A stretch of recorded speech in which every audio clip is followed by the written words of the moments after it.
Guys, I have my milk chocolate fudge recipe for you guys today. So I am going to show you how to make it.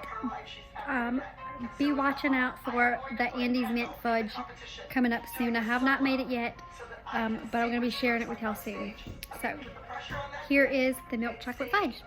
You also need some type of frying pan, and then you're going to need a container to put your chocolate in when it sets. And if you prefer, you can line your pan, but I'm not sure if I have any to show y'all how to line it. Sorry about my kids back there fighting. So you're just going to add like an eighth or whatever, or just kind of add it. I just do whatever I think. Of butter, you're going to melt it in this pan. I'm putting it on 3 just to heat it up really fast. But you're going to melt that all the way down. And for the melting stuff, you're going to want to use a rubber spatula or something like that. You don't want anything that's metal or anything because it can interfere with the process. So we'll let this melt down a little bit.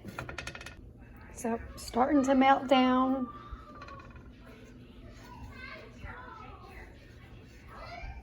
So it's completely melted down now.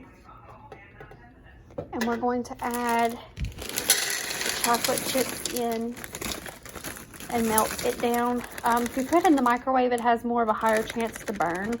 So you want to heat it up on the stovetop with the butter. So the chocolate's kind of melting. As it's melting, you kind of want to stir it. It's going to be kind of like sticky until it gets a little bit thinner. And when it still gets thinner, it's still going to be sticky, but it won't be as of a thick consistency.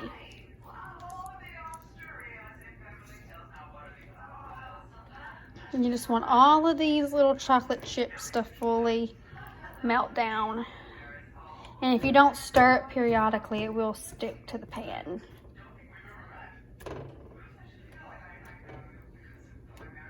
Before the chocolate melts all the way, which mine is pretty much all the way done, you want to add your sweetened condensed milk in.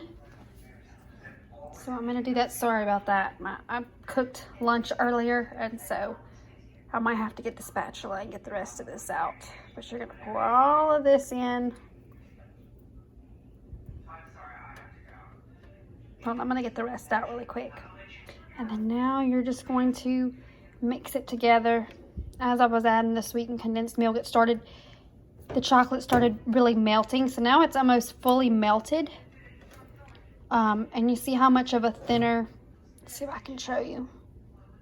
The consistency is a lot thinner now than what it was. And this sweetened condensed milk just gives it not a 100% rich chocolate flavor. It helps kind of try to blend the flavors. And if you have vanilla, you can add vanilla.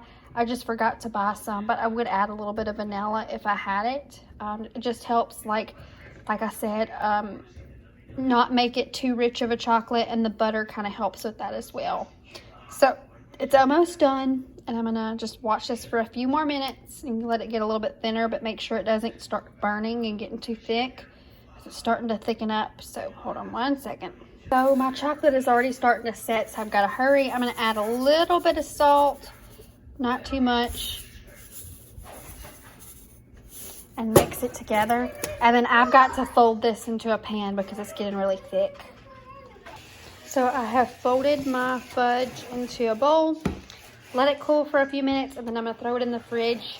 Prefer it to be overnight, but I'm only going to let it set till about 5 or 6 o'clock, and then we'll cut it. Kind of forgot about the fudge, and it's been in the fridge for about 2 days. So I'm going to let it kind of get a little bit of room temp, and then I'm going to cut it up.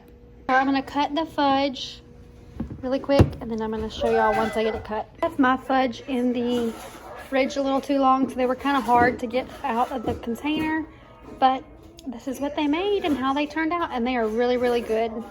So definitely give them a try. If you guys enjoyed this little fudge recipe, and I'll see you guys in the next video. Bye.